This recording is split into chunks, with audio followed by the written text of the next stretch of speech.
Assalamualaikum warahmatullahi wabarakatuh. Selamat malam, selamat siang, dan selamat pagi, tergantung teman-teman nonton video ini waktu kapan. Gimana kabarnya? Semoga tetap sehat selalu, tetap menjalankan protokol kesehatan, dan dijauhkan dari namanya virus corona. Amin. Di sini kita sedikit berbeda dengan video lainnya. Kalau di video sebelum-sebelumnya kita hanya membahas simulasi pelajaran.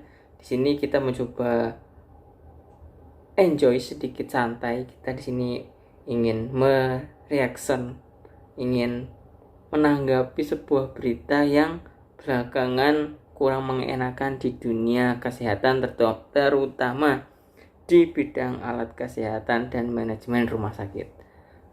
Untuk seperti apa beritanya, lanjut ke video selanjutnya. Kita dengarkan beritanya, teman-teman. Bisnis rapid test. Nah, saya mengkhawatirkan jangan bersenang di atas penderitaan orang lain.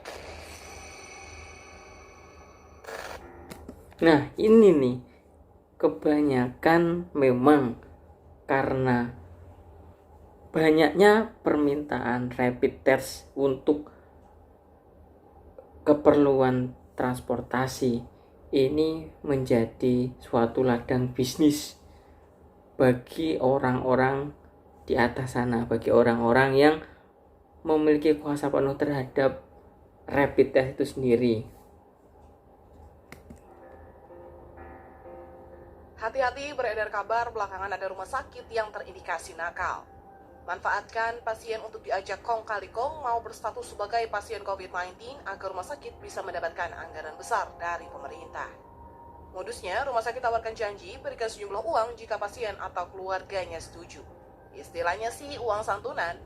Kami mendapat kesaksian dari salah satu keluarga pasien yang ada di ibu kota. Wah, ini bukan budaya yang baik. Ada orang sakit kok diajak kong kali kong, diajak negosiasi, diajak kerjasama. Ini yang membuat Indonesia susah untuk berkembang.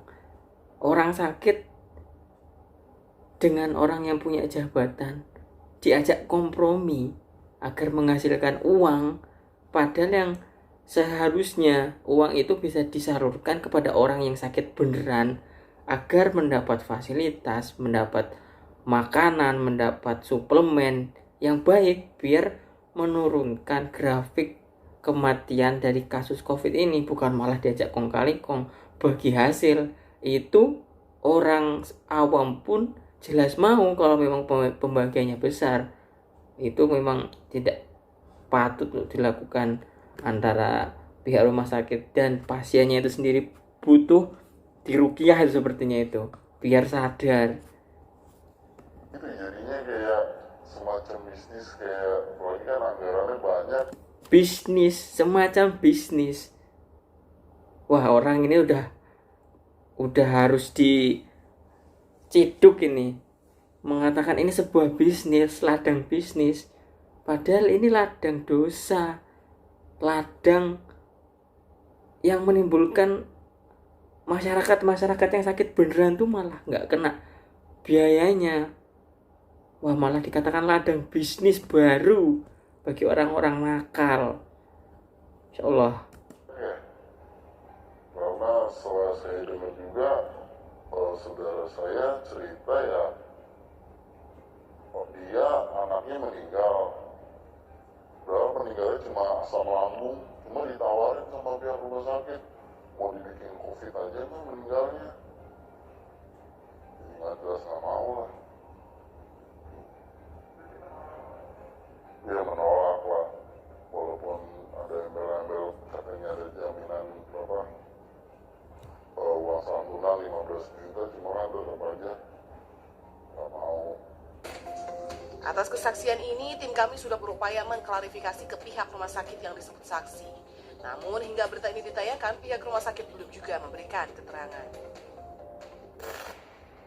Indikasi serupa juga pernah dilontarkan Ketua Badan Anggaran DPR RI Said Abdullah pada rapat bersama Rabu pekan lalu. Ia sebutkan salah satu rumah sakit di Ciamis, Jawa Barat juga nakal. Kami menelusurinya dan bertanya pada salah satu warga yang anggota keluarganya meninggal dengan status pasien COVID-19. Wah, ini berarti nggak cuma satu rumah sakit yang bermasalah. Kalau memang mau ditelusuri bahkan ke daerah-daerah terpencil, itu mungkin sangat banyak yang melakukan kong kali kong seperti ini. Apalagi jika dilakukan di rumah sakit daerah, itu jauh dari pengawasan pemerintah, jauh dari media. Itu bisa dilakukan rekayasa keluar masuknya pasien COVID, dan dana akan selalu turun ketika ada laporan di rumah sakit A memiliki pasien COVID sebanyak berapa, yang mati berapa, itu dana pemerintah bakalan langsung turun tanpa adanya pemantauan, teruntuk yang di daerah-daerah terpencil. Ini harus diusut dengan tuntas ini kalau kayak gini caranya.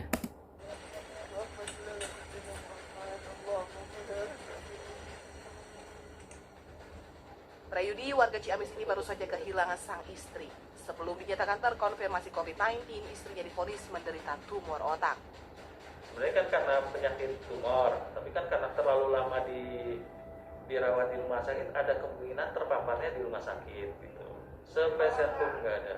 Bahkan kami di sini setelah setelah diisolasi di sini, setelah menjalani tes swab di sini, malah kita dengar di daerah Pasaran Panjalu gitu, kita katanya ada isu keluarga menerima uang dari pemerintah gitu. Wah, itu bohong besar gitu.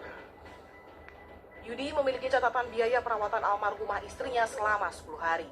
Mencapai 16 juta rupiah, belum termasuk biaya pemakaman. Tanggapi adanya isu miring, Bupati Ciamis membantah keras adanya rumah sakit nakal di wilayahnya. Kami selalu update data COVID itu setiap hari. Dan kami yang lebih jelas bahwa untuk tes positif atau negatifnya, kita belum mempunyai tes untuk PCR. Kami masih merujuk ke Lab Kesda Jawa Barat. Jadi yang menentukan apa itu positif atau negatif bukan kewenangan rumah sakit kami. Berdasar surat Menteri Keuangan yang dikeluarkan pada April 2020, biaya pengobatan pasien terkonfirmasi COVID-19 berkisar mulai dari 7,5 juta rupiah hingga 16,6 juta rupiah. Ini kita bisa dilihat di sini di data ini. Untuk pasien terkonfirmasi COVID itu sekitar 7,5 juta. Bagaimana sih yang terdampak itu orang-orang yang secara ekonomi kurang berkecukupan. Dari mana menghasilkan 7,5 itu kalau memang tidak didanai oleh pemerintah? Lah kalau misalnya dari pemerintah itu pun uangnya dikong kali kong dan yang benar sakit malah tidak mendapatkan haknya, ayo bagaimana cara menanggapinya? Susah ini berarti. Per harinya. Biayanya berbeda-beda sesuai dengan kondisi pasien. Apakah dengan atau tanpa komplikasi? Misalnya saja bagi pasien COVID-19 dengan komplikasi, biaya perawatan pasien corona di ruang ICU dengan ventilator mencapai 16,5 juta rupiah. 16 juta. Tanpa ventilator, 12,5 juta rupiah. Maka bisa dibayangkan jika satu pasien saja mesti dirawat minimal 10 hari, biayanya sudah mencapai 100 juta lebih. Pemerintah pun tekankan pasien yang terkonfirmasi COVID-19 biaya perawatannya ditanggung dengan klaim ke BPJS Kesehatan. Maka pastinya anggaran penanganan pasien corona ini pun disiapkan besar oleh pemerintah pusat. Apakah gara-gara ini rumah sakit mulai cari celah? Menteri Kesehatan Terawan Agus Putranto yakinkan semua rumah sakit punya etika baik. Jika memang menemukan indikasi nakal, maka Kementerian Kesehatan pun siap menerima aduannya. Wah, ini siap menerima laporan tapi tidak memonitoring secara langsung. Bagaimana kalau misalnya menerima laporan tetapi yang mau melapor dikasih uang, dikasih suapan sejumlah besar, ya mending nggak ngelapor dikasih uang daripada ngelapor. Mending dari pemerintah, dari Kemenkes RI, dari Pak Terawan itu mengirim eh, pasukan-pasukan mengirim pemerintah untuk memonitoring secara langsung agar tidak terjadinya kebohongan-kebohongan ini, tidak terjadi kong kali kong antara rumah sakit dan pasien. Tim Liputan melaporkan untuk NET. Dari video ini yang kita bisa ambil itu, bisnis ini sangat luas bagi orang-orang yang nakal, bagi orang-orang yang gila akan kekayaan, tidak memikirkan kesehatan, tidak memikirkan sosial masyarakat, hilang hati nuraninya. Dana dari pemerintah untuk menyembuhkan orang sakit malah untuk menimbun harta orang sehat menjadi sehat lagi gara-gara banyak uang. Tidak patut untuk dicontoh ini. Selanjutnya kita akan mencoba mereaction video kedua. Nah, kita coba lihat berita yang kedua. Ada satu berita lagi yang menarik nih teman-teman. Judulnya KPK tangkap kepala BPPSDMK Kementerian Kesehatan terkait korupsi alat kesehatan. Ini salah satu ranah kita sebagai elektromedis yang nantinya mengurusi alat kesehatan. Jangan sampai kita tergiur oleh uang yang bermiliar-miliar dengan godaan-godaan, diiming-imingi, dikong kali kong. Jangan sampai kita harus tanamkan mental, jangan korupsi, pikirkan kesehatan rakyat. Kita coba dengarkan beritanya teman-teman. Komisi Pemberantasan Korupsi melakukan penahanan terhadap Kepala Badan Sumber Daya Manusia Kesehatan Kementerian Kesehatan Bambang Giatno Raharjo. Penahanan terkait dugaan kasus korupsi pengadaan alat kesehatan dan laboratorium Rumah Sakit Tropik Infeksi Universitas Airlangga tahun anggaran 2010. Sebelumnya, Saudara, KPK menetapkan Bambang sebagai tersangka dan telah diumumkan pada Desember 2015 lalu. Kasus bermula pada akhir 2008, Zulkarnain Kasim selaku Sekretaris BPPSDM Kesehatan diperintahkan Menkes saat itu, Siti Fadila Supari mengalihkan anggaran fungsi pendidikan untuk pengadaan alat bantu belajar mengajar, pembangunan dan pengadaan alat kesehatan Rumah Sakit Tropik Infeksi UNIR.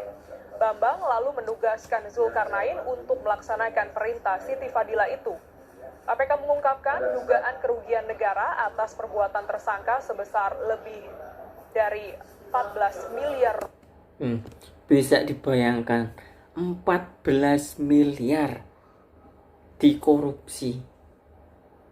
Itu anggaran yang bukan sedikit. 14 miliar jika disalurkan untuk perkembangan puskesmas, penyaluran alat kesehatan untuk puskesmas, atau penyaluran alat kesehatan untuk rumah sakit tipe C, tipe D, itu sangat-sangat besar. Bisa dikembangkan lagi, Indonesia menjadi lebih maju di bidang kesehatannya. Cuman jika seperti ini, Pak Bambang ini sudah 2 kali ditetapkan sebagai tersangka. Sekalinya kasus 14 miliar, 2 kasus kalau memang dinilaikan sama, udah mencapai 28 miliar. 9 keturunan nggak miskin. Banyak sekali itu teman-teman. Jangan ditiru yang seperti ini. Tanamkan di jiwa kita sebagai teknisi elektromedis. Jauhi kata korupsi, jauhi kata-kata iming-imingan. Tetap utamakan kesehatan masyarakat dan amanah Rupiah.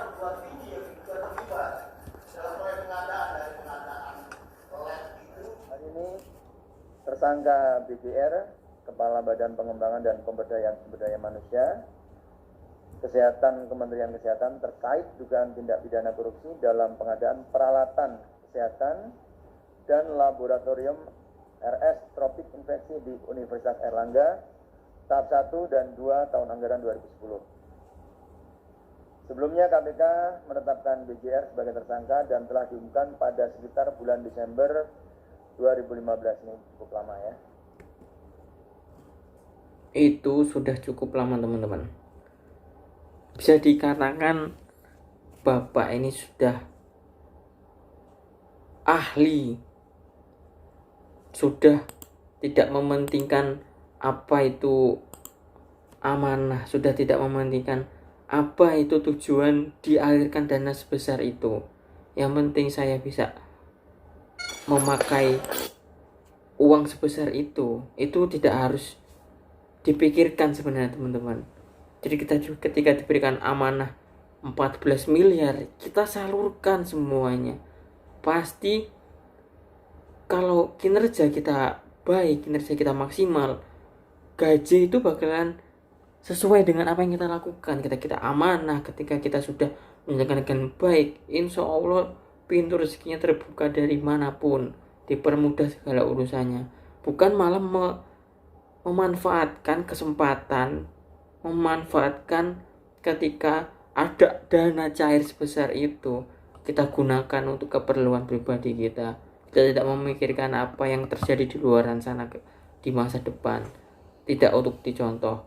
Dua kasus ini, dua berita ini merupakan teguran bagi kita semua, terutama yang bekerja di ruang lingkup kesehatan. Terlebih lagi untuk elektromedis terkait dengan kong kali kong dengan pasien COVID dan korupsi alat kesehatan. Ini dua berita, dua sifat yang tidak harus kita miliki. Kita harus kuatkan mental kita di awal. Kita harus bentuk etika profesi kita ke depannya sebagaimana. Makanya penting kuliah etika profesi untuk membentuk profesi kita ke depan. Tidak goyah dengan korupsi, tidak goyah dengan uang miliaran.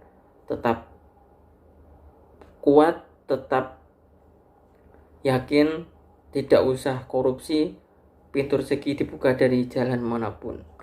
Mungkin itu yang kita bisa berikan tanggapan dua video ini yang kurang mengenakan di dunia kita, dunia kesehatan. Jangan sampai ada berita-berita ini selanjutnya. Mungkin itu dulu, lanjut ke next video lain waktu. Sampai bertemu. Wassalamualaikum warahmatullahi wabarakatuh.